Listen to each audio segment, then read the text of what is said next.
Je tiens à rassurer les hommes qui ne le seraient pas ce soir. Aucune femme ne va humilier un mec qui bande pas au lit, ça n'existe pas. Dans cette vidéo, Blanche Gardin imagine la parano des hommes qui doivent bander et les rassure. Aucune femme ne les humiliera s'ils n'y arrivent pas. Bon visionnage et pensez à vous abonner. Je suis pas une femme, on ne se connaît pas, mais moi le matin, voilà, je suis beaucoup plus proche d'un Annie Girardot, quelque chose comme ça, mais je suis pas une femme le matin.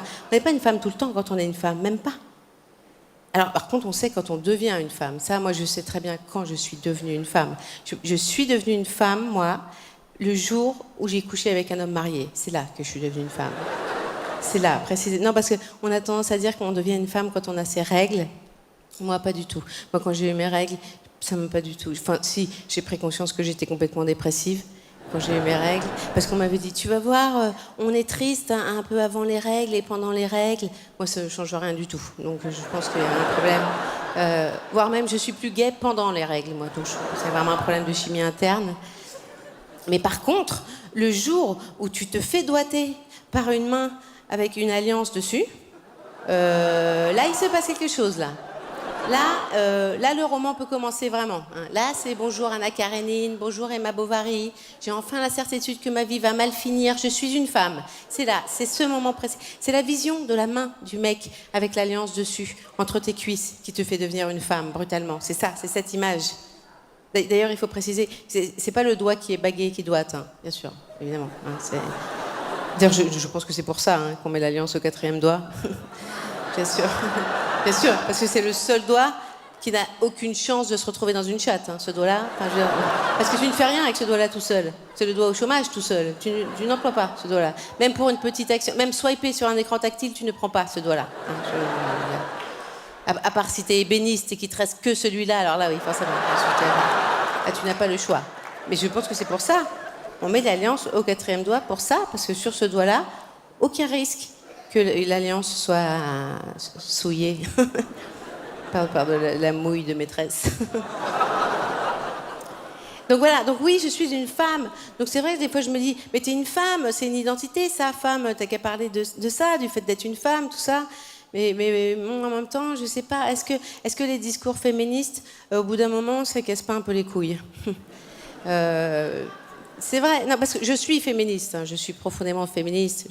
Je suis tellement féministe que pendant très longtemps, moi, j'ai eu un portrait de Simone de Beauvoir sur ma table de chevet, quand même, à côté de mon lit. J'ai fini par enlever au bout d'un moment, parce que je me suis dit que ça faisait peur aux mecs. Apparemment, c'était pas ça. Bon, mais je suis féministe, bien sûr. Mais j'étais quand même embêtée avec tous les débats qu'il y a eu l'année dernière, parce que bon, déjà trop de bruit, tout le monde parlait en même temps, c'était épuisant, on ne pouvait pas réfléchir. À un moment, j'ai arrêté d'écouter tout, parce que... Bon, déjà, je les lisais pas, moi, les tweets « balance ton porc », parce que ça m'excitait trop. Après, je pouvais pas bosser. Si, il y en avait qui étaient... Il y en avait des salés, quand même. Vendredi soir, je traîne au boulot, pas boucler mes dossiers, seul dans l'open space. Moi, N+1 arrive derrière mon dos, me susurre à l'oreille. Toi, avant le bilan comptable de la fin du 2e semestre, je te culbute sur la photocopieuse. Soudain, ses 2 mains sur mes seins. Il me pince les têtes. Oh, on arrête de chauffer les gens, là. Il y a des gens à qui il n'arrive rien, je le rappelle, quand même.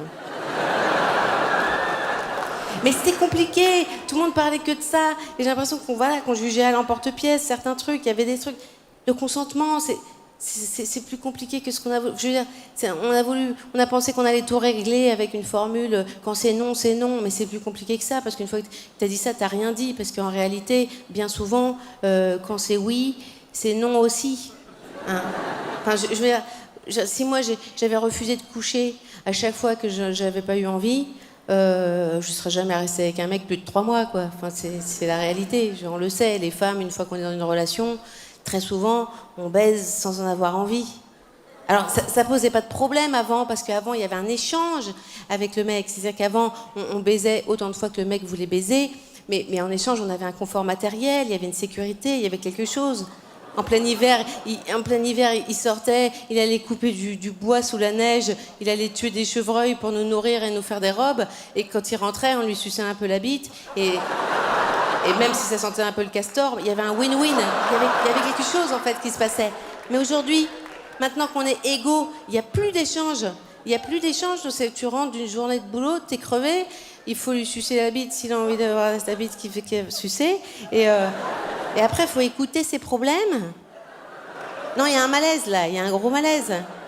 Parce que c'est un acte magnifiquement pur et bon de se donner à quelqu'un comme ça entièrement alors qu'on n'en a pas envie, mais même une sainte ou Mère Teresa, aussi il faudrait être une sainte ou Mère Teresa pour pas demander de contrepartie. Je veux dire. Et les saintes, elles couchent pas, hein, comme par hasard. Et Mère Teresa, elle est décédée. Donc moi, ce que je propose, c'est peut-être pour rétablir la paix. Au sein des couples, hein, entre les hommes et les femmes, peut-être que ce serait bon que dans le couple, les hommes versent un salaire aux femmes pour tout le sexe qu'elles font sans en avoir envie. Enfin, moi, franchement, je le ferais même avec des inconnus dans le besoin. Si on me payait pour le faire, c'est vrai. Enfin, je veux piquer le boulot de personne, mais vous voyez ce que je veux dire? Non, mais c'est vrai. Enfin, tout ça, c'est une année compliquée quand même. C'est surtout compliqué pour les hommes. Hein. Là, je pense que c'est très compliqué d'être un homme aujourd'hui. C'est compliqué d'être un homme hier aussi, hein, d'ailleurs. Hein. Je pense que c'est compliqué. Ça sera encore plus compliqué d'être un homme demain, peut-être. Moi, j'aurais pas voulu être un homme. J'ai jamais eu cette envie-là. Parce que j'ai toujours pensé que c'était vraiment compliqué. Quand même, quand on pense... Le premier défi qui se pose à l'homme dans sa vie d'homme, c'est quand même de devoir bander, quoi. Je veux dire, son statut d'homme viril dépend d'un processus physique qu'il ne peut pas contrôler par la volonté. C'est quand même une servitude monstrueuse quand on y pense. Parce que nous, au pire, le jour où on n'est pas dedans, un peu de bave et on reste féminine. On est d'accord? L'homme, lui, il doit bander. Et l'origine de la virilité, elle est là, d'ailleurs. Tu dois gouverner ta propre teub. Mais quel défi monstrueux! Tu m'étonnes qu'une fois qu'ils y sont arrivés, ils pensent qu'il faut qu'ils gouvernent le reste du monde. Les mecs, ça doit rendre mégalot une fois que tu as réussi à faire ça. Mais c'est l'enfer de devoir bander. La parano que ça doit créer. Mais moi, je n'ose même pas imaginer. Moi, je me suiciderais. Je ne supporterais pas, je pense. La parano. Alors, bon, parano injustifiée en plus, en réalité. Et je tiens à rassurer les hommes qui ne le seraient pas ce soir.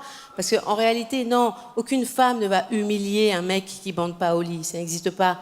Le mec qui dit excuse-moi chérie, je bande mou, désolé. Eh ben débrouille-toi, prends un chausse-pied, mais fous-la-moi dedans. Non, ça ne vous arrivera pas. Vous pouvez être tranquille là-dessus, ça ne vous arrivera pas. Mais quand même, on comprend la difficulté. Moi, vraiment, de ce point de vue-là, je pense que c'est plus simple d'être une femme. Surtout que c'est même pas fini une fois qu'on bande, en fait. C'est que le début, parce que la virilité exige la bandaison suivi de la pénétration. C'est tout le voyage qui rend viril, c'est tout le truc. C'est pour ça que dans un contexte de séduction, les hommes sont dans cette urgence de conclure au lit. C'est là que ça doit se terminer, parce que c'est là que le miracle viril s'accomplit vraiment. Alors que nous, les femmes, dans la séduction, on n'a pas besoin d'aller jusqu'à la baise techniquement pour être rassurées narcissiquement en tant que femme. Nous, non, nous, dans la séduction, on a juste besoin d'aller jusqu'à ce point où on voit dans les yeux du mec qu'on pourrait briser sa vie. C'est ça qu'on veut voir. Qu'on pourrait le transformer en lavette. C'est ça qu'on veut voir. On veut voir cet éclat dans l'œil qui s'éteint. On veut voir ça. On veut voir qu'on pourrait lui chier dans le cœur tous les matins sans qu'il se rebelle. C'est ça qu'on veut voir. Mais on n'a pas besoin de baiser, on n'est pas des sauvages. Je veux dire, c'est ça. Donc oui, on est différents. Mais je pense que c'est dur pour un garçon, cette histoire de bandaison. Surtout qu'en plus, il a tout ça à faire pour en plus assurer la partition qui est même pas la plus riante du sexe, parce qu'on le sait, tout le monde le sait, que ce qu'il y a de plus fun dans le sexe, c'est d'être pénétré, c'est pas de pénétrer. Enfin, je veux dire, même les mecs hétéros le savent dans la salle. Hein, je veux dire, je sais que vous en parlez pas beaucoup entre vous, mais nous, on sait comment ça se passe. On sait, bien sûr, au début de la relation, quand on approche comme ça, un petit doigt de vos fesses, vous faites « Bah non, qu'est-ce que tu fais? T'es malade ou quoi ?» Puis quelques semaines après, c'est « Bon, d'accord, mais juste une noisette, hein. » Et que quelques mois après, c'est vous qui suppliez « Eh, tu peux refaire le... » C'est pas pour vous mettre mal à l'aise, hein, c'était pour vous défendre. Voilà, merci de m'avoir écouté, c'est tout ce que je voulais vous dire. Merci. Pensez à vous abonner.